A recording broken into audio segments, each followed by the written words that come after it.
नमस्कार साथियों, गौरव ज्ञान धारा में आपका स्वागत है। बढ़िया क्लासेस अपलोड होने लग गई है। कल दूसरी क्लास डाल दी थी और आज तो ऐसा है कि थंबनेल पर इतना बड़ा नंबर लगा दिया है और टाइटल में भी लिख देता हूँ क्लास क्या है, सीरियल वाइज देखें। मैं सीरियल वाइज ही डाल रहा हूँ और सिलेबस के अनुसार पूरा सीरियल वाइज चलेंगे।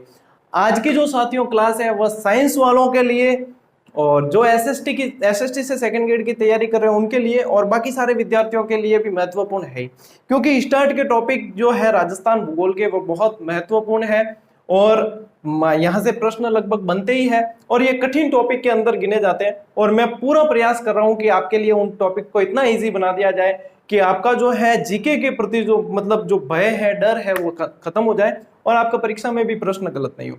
अब जो साथी ये कह रहे थे कि सर नोट्स आप दे दो, देखो नोट्स ऐसा है कि जब खुद बनाओगे ना वो ज्यादा कारगर है। मैं उस तरीके से ही पढ़ा रहा हूँ, आपको बहुत बढ़िया नोट्स बन जाएंगे और ये नोट्स सिर्फ सेकंड ग्रेड में नहीं, आप कोई भी एग्जाम दोगे और ये टॉपिक यदि उनमें है तो ये आपके लिए सभी बहुत अच्छे नोट्स बनेंगे।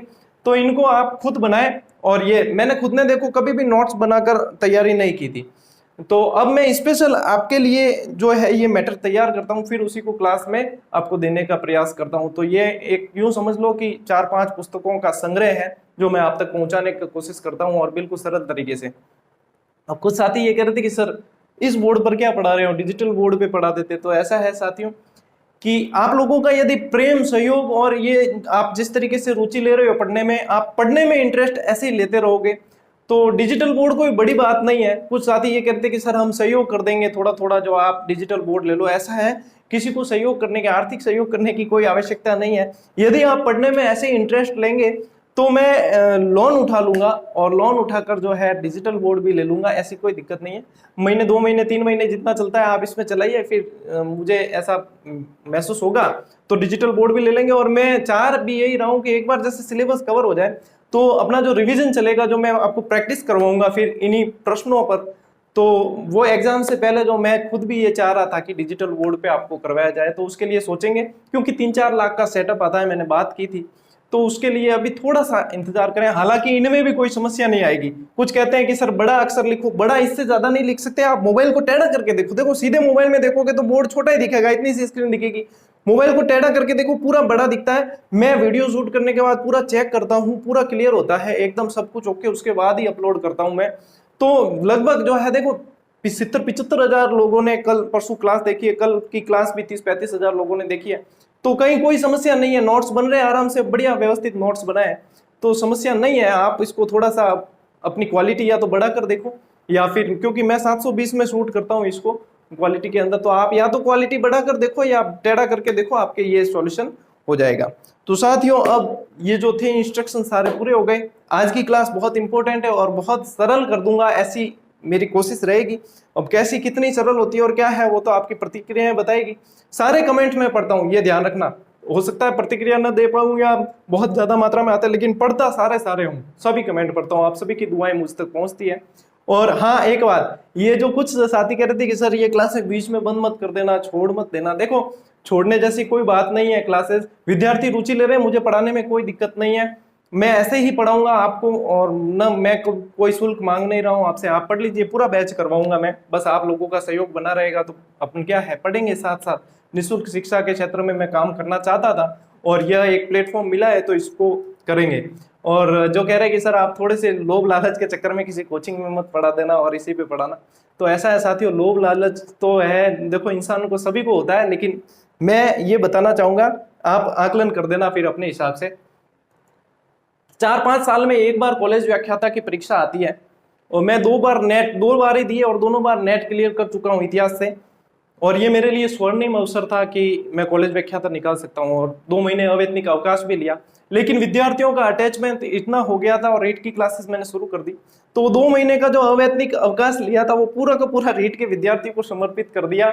और कॉलेज व्याख्याता एक तरह से ये कह दो कि थोड़ा सा किनारे पर रख दिया। मेरा खुद का जो सपना है, ड्रीम है कि मैं कॉलेज व्याख्याता बनूं, तो उसको एक बार किनारे रख दिया, क्योंकि मैं चाहता हूं कि हजारों लोगों के घर में जो चिराग जलना चाहिए खुशियों का, सिर्फ मैं एक पदोन्नति लूंगा, मेरे माँ बाप खुश होंगे, मेरे घर वाले खुश होंगे और एक हजारों लोगों के घर में नौकरी मिल जाएगी, तो वो सबसे ज्यादा खुशी होगी। नहीं बनेंगे, अगली बार और प्रयास करेंगे कॉलेज व्याख्याता के लिए, जो सपना है उसे तो पूरा करेंगे, लेकिन अभी जो है मैं कुछ इस क्षेत्र में काम करना चाहता हूं, तो इसीलिए मैंने, तो अब देख लो, लोभ लालच यदि होता तो मैं तभी कर लेता। तो इस बात से आप आकलन कर दो कि जो भी है अपनी क्लासेस ऐसे ही चलेगी, बस स्वास्थ्य सही होगा तो कोई दिक्कत नहीं आएगी, और बाकी कोई अड़चन नहीं आएगी तो अपनी क्लासेस निरंतर चलती रहेगी। चलो साथियों, बातें खूब हो गई, अब चलते हैं अपन क्लास की तरफ। तो क्लास में आज अपन राजस्थान की स्थिति पढ़ेंगे, एक एक चीज को मतलब डिटेल के साथ में मैं आपको ट्रिक से याद करवाऊंगा।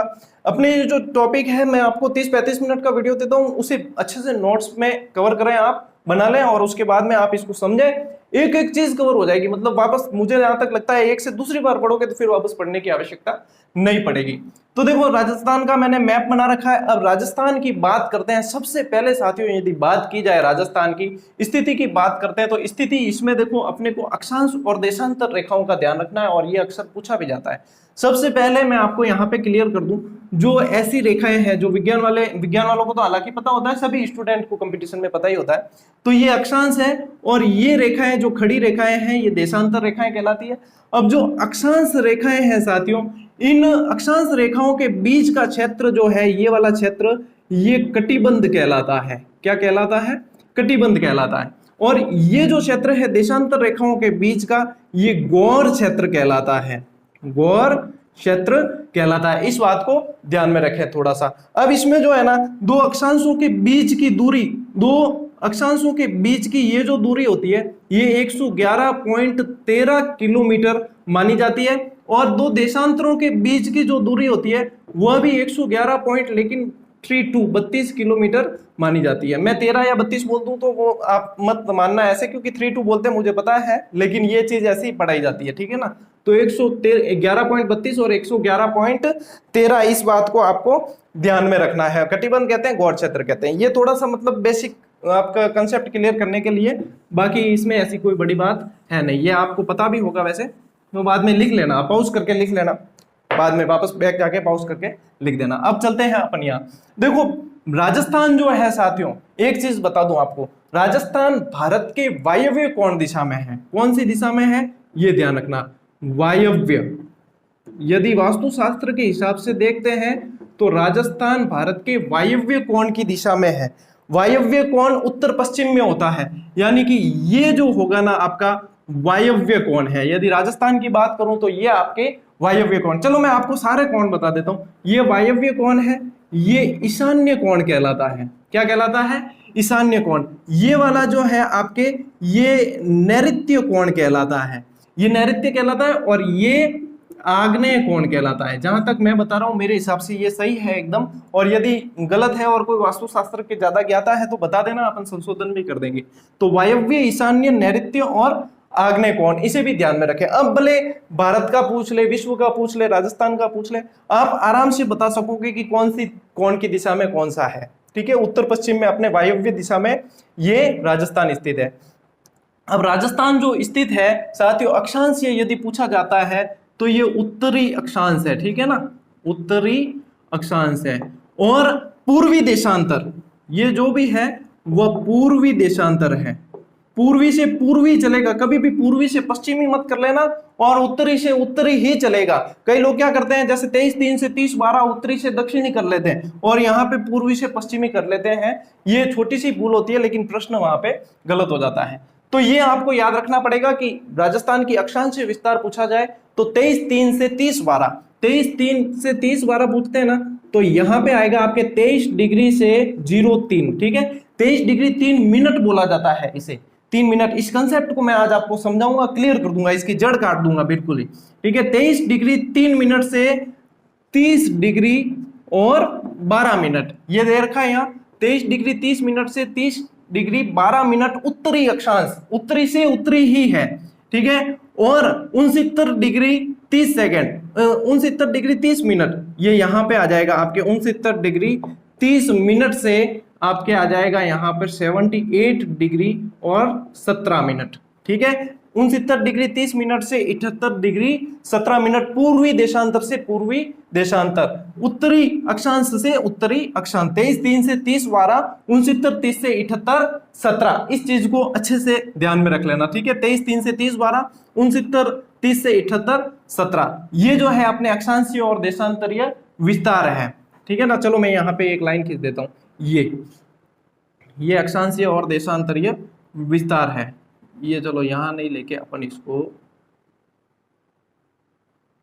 ले लेते हैं यहाँ नीचे तक पूरा, ठीक है, और ये ले लेते हैं। ये मतलब ऐसे ही मैं आपको समझाने के हिसाब से खींच रहा हूँ, कोई पैमाने पर नहीं है, तो ऐसा कोई इशू नहीं है अपना। अब इनकी दूरी भी पूछ ली जाती है साथियों, इनकी दूरी पूछ ली जाए तो 869 किलोमीटर तो है अपने पश्चिम से पूर्व की दूरी, और 826 किलोमीटर है अपनी उत्तर से दक्षिण की दूरी, ये याद रखें। अब यदि आपको ये पूछ ले कि वायव्य कोण से आग्नेय कोण के बीच की दूरी कितनी है, यानी कि उत्तर पश्चिम से ये हो गया अपने दक्षिण पूर्व की दूरी, ये दूरी पूछ ली जाए यदि यहां से यहां तक, तो आप ध्यान रखें ये 850 किलोमीटर है लगभग, ठीक है। और ये पूछ ले कि ईशान्य से नैऋत्य की दूरी कितनी है, तो 784 किलोमीटर है। देखो मैंने सब अलग अलग लिखा है, 826 है तो इस रेखा के आसपास कोई नहीं है, ये 826 है, और ये अपनी पश्चिम से पूर्व जो है वो 869 है, ये वाली रेखा ध्यान रखनी है। ये विकर्ण पूछ लिया जाए या ये पूछ लिया जाए तो 850 ये है, और 784 आपके ये है। इन चीजों को आपको थोड़ा सा ध्यान रखना पड़ेगा, ठीक है, ये आपको आंकड़े याद करने पड़ेंगे, ठीक है। और 23 3 से 30 12, 69 30 से 78 17, ये याद कर लिया। तो उसके बाद में यदि क्या पूछा जाता है साथियों कि अक्षांशीय अंतर कितना है, ये पूछ लिया जाता है। तो अक्षांशीय अंतर का क्या है ये याद है, तो इसमें से घटाना है, बड़ा जो है उसमें से छोटा घटा दो। तो देखो 12 मिनट में से अपने चले गए 3 मिनट चले गए सीधे के सीधे, तो पीछे कितने बच गए, 9 मिनट बच गए, ठीक है। 12 में से 3 चले गए 9 मिनट बच गए, और 30 में से 23 चले गए तो 7 डिग्री बच गए। और यही मैंने यहाँ लिख रखा है, 7 डिग्री 9 मिनट का क्या है, अक्षांशीय अंतर है। अब ये 8 डिग्री 47 मिनट कैसे आया, चलो बताता हूं मैं आपको। अब इसमें क्या घटाना है अपन को घटाना है 78 डिग्री 17 मिनट, ठीक है। 78 डिग्री 17 मिनट में से 69 डिग्री 30 मिनट घटाना है, 69 डिग्री 30 मिनट घटाना है। चलिए साइंस वालों के लिए सवाल आ चुका है। अब इसमें क्या करेंगे साथियों अपन कि इसमें से ये घटाना, अब 17 में से 30 कैसे घटाना है, 17 में से 30 यदि एक उधार लेते हैं तो 117 नहीं करना है अपन को, ये है। देखो इस चीज को समझना इससे पहले, 1 डिग्री यानी कि 60 मिनट, 1 डिग्री बराबर 60 मिनट। ये जो एक लाइन लगती है इसका मतलब है 1 मिनट, और 2 लाइन लगती है यदि इसके ऊपर एक के ऊपर तो इसका मतलब है 1 सेकेंड। इस चीज को समझना, 1 डिग्री यानी कि 60 मिनट, एक लाइन लगी हुई है सिर्फ ऊपर तो 1 मिनट, और 2 लाइन लगी हुई तो 1 सेकेंड है। अब ये यदि समझ में आ गया, ये चीज ध्यान में रखना। अब देखो मैं आपको बताता हूं, यहाँ पे देखो क्या है, 17 मिनट है, 60 मिनट होंगे तब क्या 1 डिग्री में बदल जाएगा। तो यहां से अपन उधार लेंगे तो क्या लेंगे, 1 डिग्री उधार लेंगे। 1 डिग्री का मतलब क्या है, 60 मिनट है। कितने हैं, 60 मिनट है। तो 60 मिनट होंगे तो 60 और ये 17 जुड़ जाएंगे, तो 60 और 17 जुड़ के कितने हो गए, 77 मिनट हो गए। 77 मिनट में से अपन को क्या घटाने हैं, ये 30 मिनट घटाने हैं। क्या घटाने हैं, क्योंकि एक उधार लिया अपन ने, ये 30 मिनट घटाने। अब देखो 30 घटाए 7 में से 0 चला गया 7, और 7 में से 3 चले गए 7, तो 47 अपने मिनट आ गए। ऐसे कैसे, ये लिख दिया अपन ने 47 मिनट, ऐसे कैसे, ठीक है। अब यहाँ पे अपने पास में क्या बचा, 77 बचा, क्योंकि एक तो उधार ले लिया, ये डिग्री, 1 डिग्री यानी 60 मिनट अपन ने उधार ले लिए।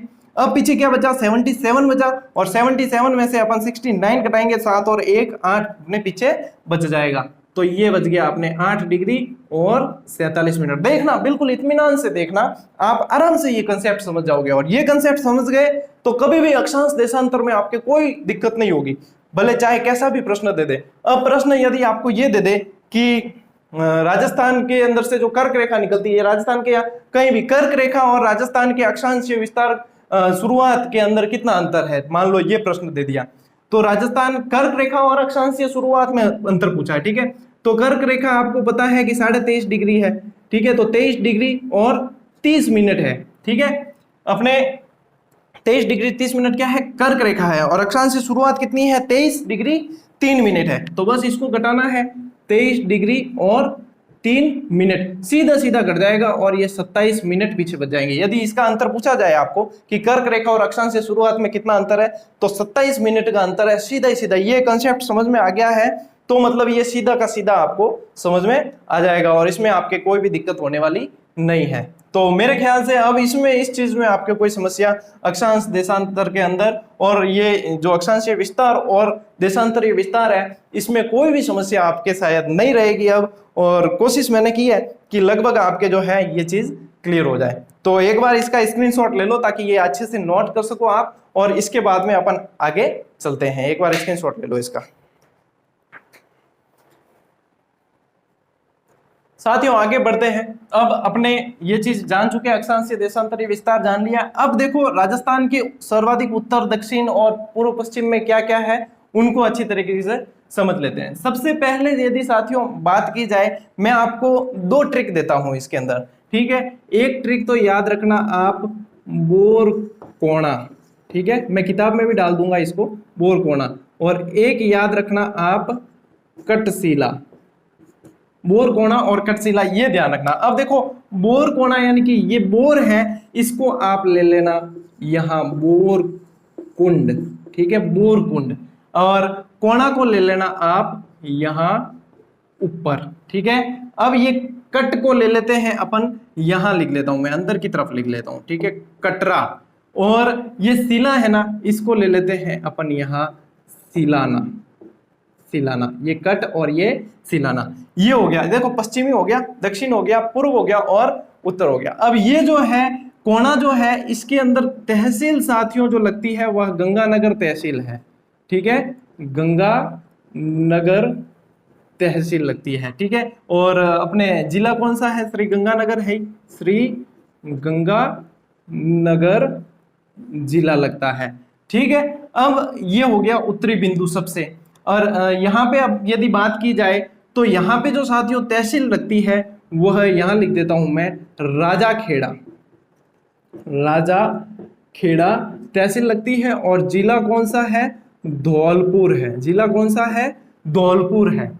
और अब यहाँ पे दक्षिण की बात की जाए तो दक्षिण में यदि बात की जाए तो कुशलगढ़ तहसील है, कौन सी है, कुशलगढ़ तहसील है। और जिला कौन सा है, बांसवाड़ा, बांसवाड़ा, ये दक्षिणतम बिंदु है। यहाँ पे यदि तहसील की बात की जाए तो सम तहसील है और जिला कौन सा है, जैसलमेर।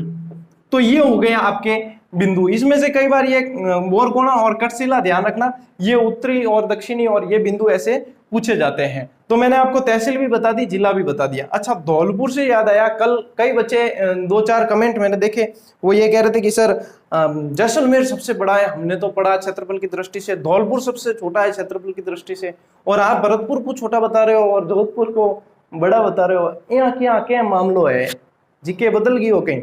तो जीके नहीं बदली हो है भाभी मार साहब, अट दे क्या करो कि टाइटल का ही लिक्विड है। मैंने आपको कल संभागीय व्यवस्था पढ़ाई है और संभागीय व्यवस्था के अंदर मैंने क्लियर लिख रखा था टाइटल, संभागीय व्यवस्था पूरा समझाया है, पूरी रामायण बाचली और थे पुष्पों के रावण कौन हो यूं कीकण चाली। देखो मैंने संभागीय व्यवस्था बताया और संभाग बताया है, क्षेत्रफल की दृष्टि से सबसे ज्यादा 1,17,000 वर्ग किलोमीटर संभाग है जोधपुर, और ये भरतपुर यहाँ पे बताया था आपको सबसे छोटा संभाग। संभाग भैया संभाग, ध्यान से सुना करो और ध्यान से पढ़ा करो। इतनी डिटेल बताऊं, इतना ट्रिक बताऊं, बस थे को मैं जैसलमेर पढ़ियो गुरुजी थे फोटो पढ़ा रिया, अरे यार यूं को नहीं वे, ध्यान से देखा करो साथियों, ध्यान से देखा करो।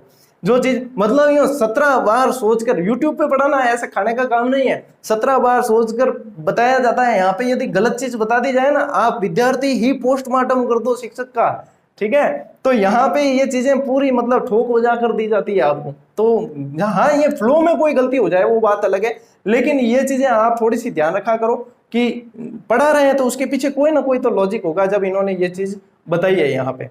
तो मैं कोशिश करता हूँ जहां तक कि आपको ऑथेंटिक सोर्स से सामग्री दी जाए और जहां तक हो वहां तक गलती विद्यार्थियों को गलत जानकारी न दी जाए। तो थोड़ा सा मतलब पढ़ते समय कॉन्सेंट्रेट रखें और ध्यान से पढ़ें।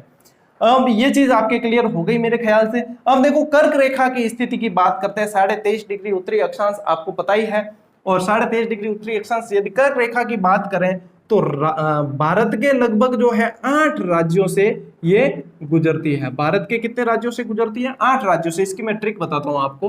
तो भारत में इसकी सर्वाधिक लंबाई साथियों यदि देखी जाए तो एमपी के अंदर सर्वाधिक लंबाई है इसकी, ध्यान रखना। और सबसे कम लंबाई त्रिपुरा के अंदर है, सबसे कम लंबाई। अब कोई कहता है तमिलनाडु में कम है गुरुजी, जबकि तमिलनाडु अपन ध्यान है कि तमिलनाडु निकले ही कौन, तो कम ही हुई। जिसमें से निकलती है उसमें सबसे कम लंबाई कहां है? त्रिपुरा के अंदर, और सर्वाधिक एमपी के अंदर, मध्य प्रदेश के अंदर है।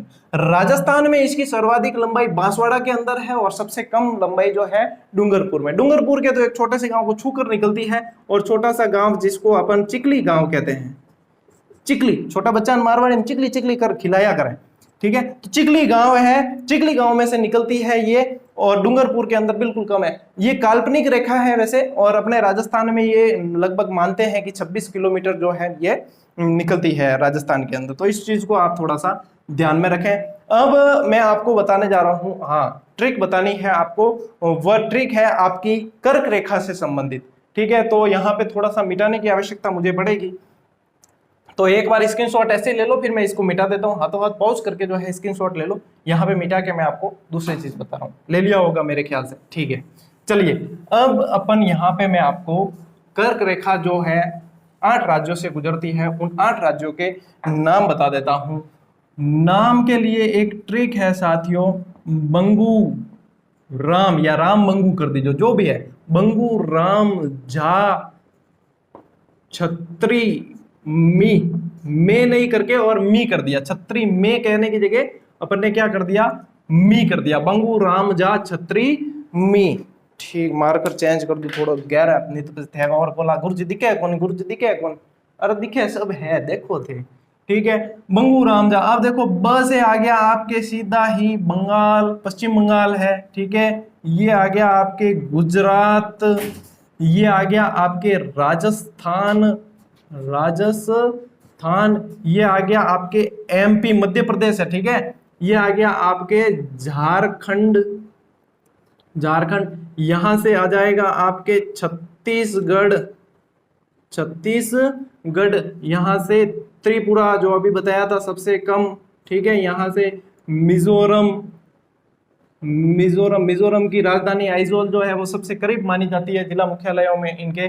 तो ये चीजें आपको थोड़ी सी ध्यान में रखनी है। ये देखो कितने हो गए, 1 2 3 4 5 6 7 और 8 राज्यों से यहाँ से गुजरती है, और राजस्थान के 2 जिलों से गुजरती है कर्क रेखा। इस चीज को ध्यान रखें। और ये कर्क रेखा संबंधित, अब इसमें ऐसा है कि अक्षांशीय देशांतरी विस्तार में बहुत सारे सवाल बनते भी है, जैसे कि मध्यवर्ती अक्षांश कौन सा है, 27 डिग्री मानते हैं, मध्यवर्ती देशांतर कौन सा है।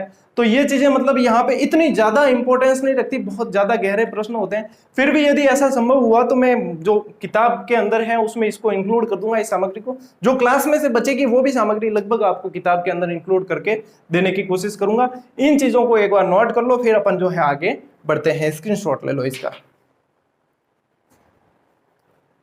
आई होप साथियों आप सभी को बहुत अच्छे से समझ में आ रहा होगा। मेरी पूरी कोशिश कर रहा हूँ कि सरल तरीके से बताया जाए। चलिए आगे बढ़ते हैं।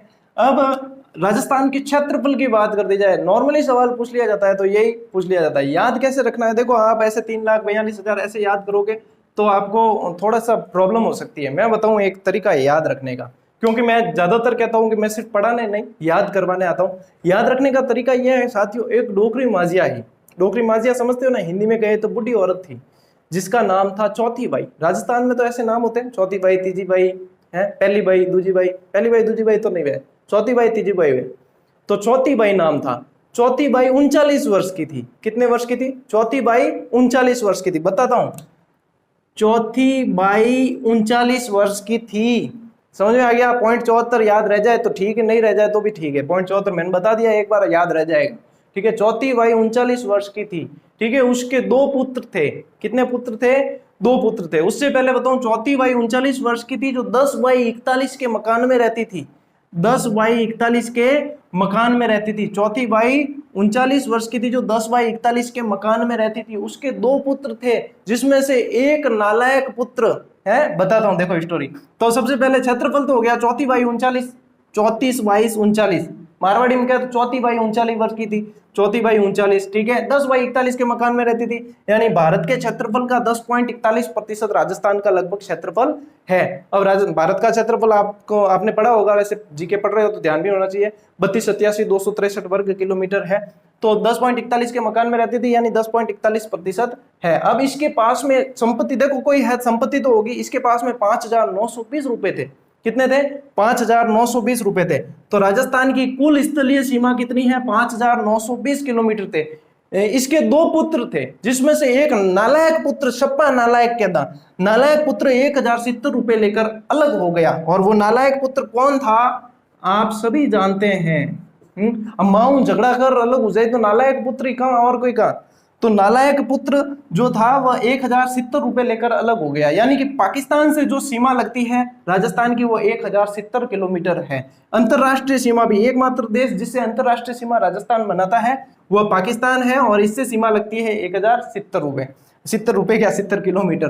तो फिर पीछे जो इसमें से घटा देना सीधा आ जाएगा, या फिर दूसरा सीधा पुत्र था तो सीधा था, तो माँ की सेवा करेगा, ज्यादा ही आएगी संपत्ति पास में।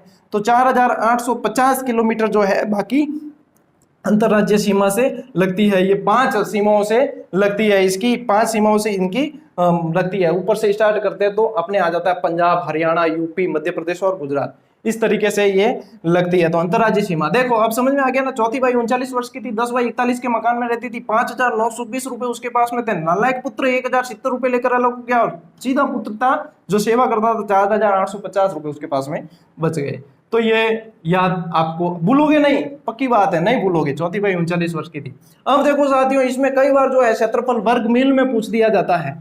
1,32,247 है, सॉरी 1,32,247 वर्ग मील मील में। अब देखो मैं आपके यहाँ पे ये इसका मील वाला और किलोमीटर वाला टंटा ही खत्म कर देता हूं। इसमें क्या करना है आपको, सीधा सा ध्यान रखना है कि भौतिक मील जो होता है ना, भौतिक मील मतलब एक मील में कितने किलोमीटर होते हैं, तो भौतिक मील जो होता है उसमें 1.6 किलोमीटर होते हैं, ठीक है। और समुद्री मील जो होता है, समुद्री मील होता है उसके अंदर 1.8 किलोमीटर होते हैं। तो यहाँ पे भौतिक मील ही काम आएगा। यदि सीधा सीधा भौतिक मील निकालते हैं अपन, तो वर्ग किलोमीटर में निकालना है, वर्ग में सीधा निकालना है तो 1.6 का भाग दे देते, लेकिन वर्ग किलोमीटर में निकालना है तो पहले इसको वर्ग में बदलना पड़ेगा। तो 1.6 इंटू 1.6 करना है, यानी इंटू करना है इसके अंदर, ठीक है ना। ये अब इंटू करोगे तो लगभग जो आ जाएगा 2.56 आ जाएगा। अब ये जो 2.56 है इसका भाग आप किसमें दोगे, ये 34, 22, 39 के अंदर भाग दोगे तो ये लगभग आता है, ये लगभग आएगा 1,33,000 ऐसा कुछ आएगा। लेकिन एक बार रोडवेज के एग्जाम में आसपास का आंकड़ा ये दे रखा था, तो फिर इसी को जो है किताब वाले छापने लग गए और इसी को सही मान लिया, क्योंकि एक बार रोडवेज के एग्जाम में इसे सही माना गया। तो सही तरीका जो निकालने का है वह ये है कि 2.56 इसका भाग दे दो आप, क्योंकि एक भौतिक मील जो होता है उसके अंदर 1.6 किलोमीटर होते हैं, समुद्री मील के अंदर ये होते हैं। तो यहाँ पे टंटा ही खत्म हो जाएगा, भले कैसे भी आपको मील पूछ ले तो इस तरीके से आप निकाल सकते हो। तो ये चीज आपको ध्यान में रखनी है, ठीक है। तो मील में भी बता दिया। अब सबसे बड़ा जिला अब बता रहा हूं, कल नहीं बताया था, ठीक है। जैसलमेर सबसे बड़ा जिला है, 38,401 किलोमीटर, ये किलोमीटर में है। जो इसकी मतलब क्षेत्रफल इसका 38,401 वर्ग किलोमीटर है। ये जो राजस्थान का जो है 11.22% है, लगभग पूरे राजस्थान के क्षेत्रफल का 11.22% है, ये आपको ध्यान में रखना है। अब सबसे छोटे जिले की बात किया जाए तो सबको पता है कि धौलपुर है, ठीक है। और 30-33 याद रखें, 30-33 वर्ग किलोमीटर जो सबसे छोटा क्षेत्रफल है। इससे पहले साथियों जो था वो दौसा था, ठीक है ना। और दौसा का यदि आप देखोगे तो 34-32 वर्ग किलोमीटर उस समय था, लेकिन धौलपुर बना तो 30-33 था, तो ये सबसे छोटा हो गया। तो इससे पहले दौसा था, याद नहीं रखोगे चलेगा। लेकिन जैसलमेर से ये 12.66 गुना छोटा है, इसको ध्यान रखना। ऐसे प्रश्न आजकल बहुत बनते हैं। तो 12.66 गुना। अब ये कहते हैं कि धौलपुर से जैसलमेर कितना बड़ा है, तो भी यही आएगा। जैसलमेर से धौलपुर कितने गुना छोटा है, तो भी यही आएगा, 12.66 गुना छोटा है, इसको ध्यान रखें। ये 11.22 गुना है, ये भी ध्यान रखें, ठीक है। धौलपुर सबसे छोटा, जैसलमेर सबसे बड़ा है। मैं आपको क्रमशः 5 बड़े और छोटे जिले 5 छोटे दोनों बता दूंगा अब अगली स्लाइड में। तो ये चीजें आपको ध्यान में रखनी है, ठीक है। कोई समस्या नहीं है इसके अंदर। चलिए यहां से ये चीज क्लियर हो चुकी है। अब ये यहाँ पे कुछ चीजें हैं जो कर्क रेखा से या सूर्य के उससे संबंधित है। तो ऐसा है साथियों कि सूर्योदय सर्वप्रथम कहाँ होगा? तो देखो सूरज जो है पूर्व से उगता है, तो पूर्व में ही सर्वप्रथम होगा। तो पूर्व में क्या है? पूर्व में क्या है अपने? तो सर्वप्रथम क्या है? धौलपुर। क्या है?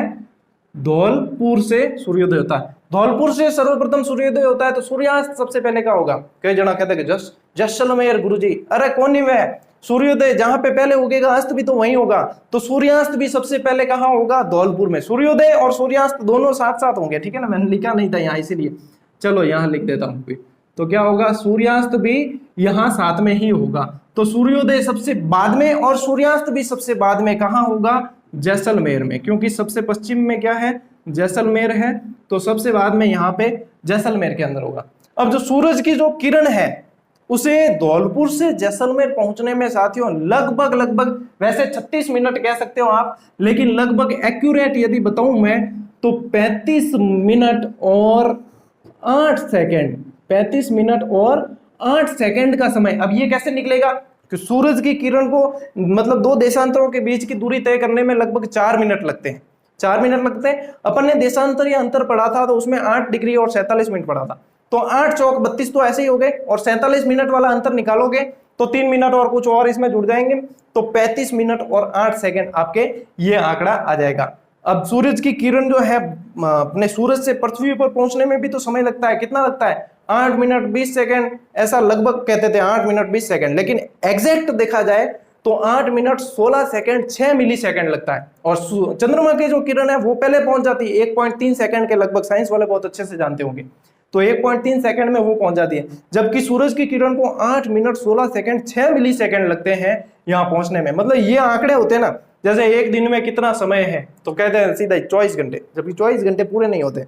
कैसे होते हैं? 23 घंटे 56 मिनट 46 सेकंड, और कोई मिली सेकंड भी है आगे, तो इतना होता है। फिर ये जो समय बचता है धीरे धीरे ये समय बचकर जो है लीप ईयर में बदल जाता है। आपको पता है कि एक दिन एक्स्ट्रा उसमें जुड़ता है। तो ये सारी चीजें जो है बिल्कुल बारीक आंकड़े होते हैं ना, उसमें क्लियर होती है।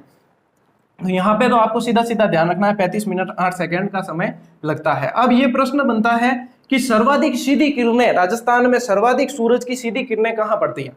तो देखो राजस्थान में कर्क रेखा कहाँ से गुजरती है? बांसवाड़ा और डूंगरपुर से गुजरती है। सबसे ज्यादा बांसवाड़ा के अंदर से गुजरती है। तो बांसवाड़ा से गुजरती है तो कर्क रेखा, देखो पृथ्वी गोल है, तो कर्क रेखा से आगे जब सूरज की किरणें बढ़ती है तो उनका तिरछापन बढ़ता जाता है। कर्क रेखा तक तो सीधी पड़ जाती है। तो सर्वाधिक सीधी किरणें यदि पूछा जाए तो कहां पड़ेगी? बांसवाड़ा के अंदर पड़ेगी। और सर्वाधिक तिरछी किरणें तो राजस्थान में ऊपर की तरफ अपन चलेंगे तो गंगानगर आएगा, श्री गंगानगर। तो श्री गंगानगर में आपके क्या होगा? श्री गंगानगर में सबसे तिरछी किरणें पड़ेगी, सबसे सीधी बांसवाड़ा में पड़ेगी। सूर्योदय सूर्यास्त ये चीजें आपको मैंने बता दी। मैं एक एक चीज को मतलब क्लियर करता हुआ चल रहा हूं, और बिल्कुल एक एक चीज आपको डिटेल से, भले अपनी क्लासें लंबी होगी उसकी चिंता मत करो, कोर्स पूरा करवाना मैंने जब जिम्मा लिया है तो वो मेरी जिम्मेदारी होगी। कोर्स जो है जैसे विज्ञप्ति आएगी समय लगेगा थोड़ा सा, मैं तो चाहता हूँ मतलब ये चीज आपको इतनी अच्छी से तैयार करवा दूं कि आपको और मतलब कोई जरूरत दूसरी नहीं पड़े। तो अपन अभी आराम से चल रहे हैं, यदि कोर्स पूरा आ जाएगा मैं समय बढ़ा दूंगा पढ़ाने का, आपको चिंता करने की जरूरत नहीं। मैं जहां तक टारगेट लेकर चल रहा हूँ, एक बार रिवीजन भी करवाने का टारगेट लेकर चल रहा हूँ। तो मतलब आप विश्वास बना के रखें, सहयोग रखें। और इस बार जो है ये नहीं चलेगा गुरुजी मैं क्लास शेयर को नहीं करा, मैं छुपान रहा का, मैं भी कह दूं मैं क्लास दूं को नहीं, अपलोड को नहीं करूं, बस क्या करो थे। तो क्लासेस जो है साथियों शेयर करो, अपने साथियों को बताओ कि पढ़ा रहे हैं, तो जुड़ने में कोई दिक्कत नहीं है, बिल्कुल निसंदेह आप जुड़ सकते हो। और अपने जो है आप भी सीखिए, मैं भी सीखता हूँ, और दोनों मिलकर जो आगे बढ़ेंगे। तो ये चीजें आप थोड़ी सी ध्यान रख लो, स्क्रीनशॉट ले लो, आगे चलते हैं और बताऊंगा आज आपको काफी चीजें। साथियों अब आगे चलते हैं अपन, और राजस्थान का क्षेत्रफल जो अन्य देशों से कुछ तुलना है वो मैं आपको बता देता हूं। राजस्थान का क्षेत्रफल जो है जापान जर्मनी, आपने सभी ने पढ़ा होगा, जापान जर्मनी, इसके अलावा कांगो रिपब्लिकेशन और रिपब्लिकन और फिनलैंड के लगभग बराबर है। लगभग मतलब आगे पीछे थोड़ा सा, तो जापान जर्मनी कांगो और फिनलैंड ये ध्यान में रखना, इनके लगभग बराबर है। ब्रिटेन से ये 2 गुना है, चेकोस्लोवाकिया से 3 गुना है, श्रीलंका से ये 5 गुना है, और इजराइल से 17 गुना है। इसके अलावा आपको ध्यान रखना है कि नेपाल से ये 2.5 गुना है, भूटान से 8 गुना है, और बेल्जियम से 11 गुना है। यानी कि इन सब देशों से इतना बड़ा है। इसमें से कुछ जो है मैं आपको याद करवा देता हूं तो ज्यादा जोर नहीं पड़ेगा। फिर देखो, ब्रिटेन को यदि लिखते हैं ना, ग्रेट ब्रिटेन भी कहा जाता है। अपन जब विश्व जो विश्व वाला पार्ट पढ़ेंगे उसमें मैं बताऊंगा ये चीजें, आराम से आपको समझाऊंगा अच्छे से। तो ग्रेट ब्रिटेन दो शब्द हो गए, कितने हो गए? ग्रेट और ब्रिटेन दो शब्द हो गए, और ब्रिटेन में ब आया है। और ज्यादातर मारवाड़ी अगर कोई जाने बढ़िया तो दो ने कहीं के क्या करा है, बे, एक बे तीन चार यूं बोला के, ठीक है ना। तो बे यानी ब्रिटेन यानी दो गुना है, सीधा ही ध्यान रख लेना है। चेकोस्लोवाकिया शुरू करेंगे तो सी से शुरू होगा। कहां से शुरू होगा? सी से। ए बी सी, सी कौन सा अक्षर है? तीसरा अक्षर है। कौन सा अक्षर है? तीसरा। तो 3 गुना, ये यहां से भी याद हो जाएगा। श्रीलंका, लंका में कौन था जिसको मारा था श्री राम जी ने? तो श्रीलंका में कौन था? रावण था। रावण के कितने सिर थे? 10 सिर थे गुरुजी, 10 सिर थे। तो 10 के आधे कर दो आप, 5 याद रखना, 10 नहीं 5 याद रखना। तो 5 गुना श्रीलंका, 5 गुना इजराइल जो है साथियों, आपको पता है इजराइल का प्रत्येक व्यक्ति, प्रत्येक परिवार में से एक सैनिक जाता है। यानी इजराइल जो आसपास वाले देश है ना, वो इजराइल को अपने लिए खतरा समझते हैं। और खतरा और 17 का बहुत अच्छा कॉम्बिनेशन बनता है। तो 17 गुना है, कौन सा? खतरा से याद रखना, 17 गुना है आपके इजराइल से, 17 गुना है। अब नेपाल से 2.5 गुना, वैसे ही याद रख लेना। अब इतने जब याद हो गई। भूटान से 8 गुना और बेल्जियम से 11 गुना। ये चीज ऐसे ही आप याद रख लेना थोड़ी चीजें, ठीक है। तो ये लगभग मैंने आपको लिखवाया नहीं, याद करवाने की कोशिश की है। अब जिलों का जो है अवरोही और आरोही क्रम बताता हूं मैं आपको राजस्थान के, बड़े से छोटा और छोटे से बड़ा। कई बार ये ऐसे नहीं पूछकर सबसे बड़े से छोटा, ऐसे नहीं पूछकर ऐसे पूछते हैं कि अवरोही क्रम के अनुसार कौन सा है, आरोही क्रम के अनुसार। तो सबसे पहले तो आपकी ये कंसेप्ट क्लियर होना चाहिए कि अवरोही और आरोही में वहां कंफ्यूजन नहीं होना है, कंफ्यूज नहीं होना है, ठीक है। तो अवरोही क्या होता है? देखो, अवरोही के अंदर 4 शब्द है और इसमें 3 शब्द है। इसमें कितने हैं? 4। ज्यादा किसमें है? अवरोही के अंदर ज्यादा है। तो ये ज्यादा से कम की ओर चलेगा, ज्यादा से कम की ओर कौन सा चलेगा? अवरोही, क्योंकि ज्यादा अक्षर है। आरोही में कितने हैं? 3 है। तो ये कम से ज्यादा की ओर, कम से ज्यादा की ओर ये चलेगा। तो आरोही और अवरोही इस तरीके से ध्यान रख लेना। अब अपन चलते हैं जिलों की ओर। इसकी ट्रिक है ज़ेबाबी जोना, ठीक है। ये बड़े की, अवरोही की है, ज़ेबाबी जोना। या तो ऐसे याद रख लो है, या फिर ऐसे याद रख लेना कि जय बीबी की, जो ना बोले वो पछताए। जय बीबी की, तो बी और बी 2 बार आ जाएगा। जो ना बोले पछताए, पछतानो पड़े, ठीक है ना। या ज़ेबाबी जोना। अब ज़ेबाबी जोना पढ़ोगे आप तो सबसे पहले आ जाएगा आपके जैसलमेर, ठीक है। वहां से आ जाएगा आपके बाड़मेर, फिर आ जाएगा आपके बीकानेर, बीका लिख देता हूं सिर्फ, फिर आ जाएगा यहां से जोधपुर, और फिर आ जाएगा यहां से नागौर। अब इसमें ऐसा है, कई किताब जो है बीकानेर को पहले दे देते हैं। उसका कारण यह है कि ये बताते हैं कि श्री डूंगरपुर तहसील थी, वो इसमें से जुड़कर इसमें जुड़ी है। तो मैं भी इसका ऑथेंटिक सोर्स पता कर रहा हूँ, बिल्कुल ऑथेंटिक पता चले तो अभी तो आप इसको ही ध्यान में रखें। यदि इसमें कोई ऑथेंटिक सोर्स या ऐसा होगा तो मैं पुनः आपको बता दूंगा, या फिर इसको अपनी बुक में क्लियर कर देंगे बहुत अच्छी तरीके से। तो अभी इसको जय बीबी की, जो ना बोले पछताए याद रखना, ठीक है। और आरोही क्रम के अंदर याद रखना है D3, D3 क्यों बोला कि नहीं? D3 राजा प्रताप, D3 राजा प्रताप। तो D3 के अंदर यानी कि 3 तो आएंगे आपके D से। तो सबसे छोटा आपको ध्यान ही रखना है कि कौन सा है? धौलपुर है। और इसके साथ साथ मैंने आपको 34-32 दौसा बताया था, ठीक है। और दौसा के बाद में D से अपने लेना है डूंगरपुर। तो ये बिल्कुल मतलब छोटे से बड़े के क्रम में चल रहे हैं। फिर राजा यानी कि राजसमंद, राजा यानी राजसमंद, और प्रताप यानी कि प्रतापगढ़, कोई दिक्कत नहीं है। तो ये 5 छोटे से बड़े हो गए और ये 5 बड़े से छोटे हो गए। तो साथियों मतलब ये इस तरीके से आप याद करो, एक एक चैप्टर जितना मैं पढ़ाता हूं उतना आप आराम से याद करते हुए चलो, तो आपके कोई समस्या लगभग रहनी नहीं है। मैं कोशिश ये करता हूं कि लगभग जो है आपको सारी चीजें क्लियर करवा दी जाए। तो आज की क्लास के अंदर तो साथियों इतना ही होगा। अब एक चीज बताना चाहूंगा आपको कि ये तीसरा पार्ट है अपना, और अपन पूरा क्रम से चल रहे हैं। थंबनेल पर भी नंबर लगा दिया इतना बड़ा आज, और हर बार थंबनेल पे नंबर देख लें, साथ में टाइटल में भी मैं क्रम डाल दूंगा इसका।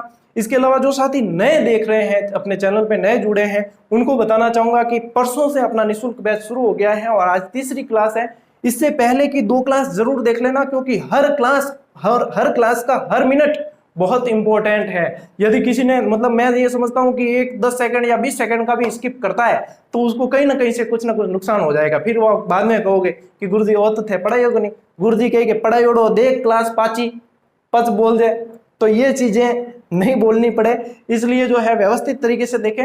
और साथियों करबद्ध निवेदन है कि क्लास को दबा के नहीं रखें और दबा कर शेयर करें। मतलब हर विद्यार्थी जो सेकंड ग्रेड का एग्जाम दे रहा है वो इसका फायदा उठाए, मेरा ये उद्देश्य है। और अपनी जो है क्लासेस निरंतर ऐसे ही चलती रहे आपके सहयोग से, और जितना मेरी तरफ से बेस्ट हो सकेगा उतना मैं देने की कोशिश करूंगा।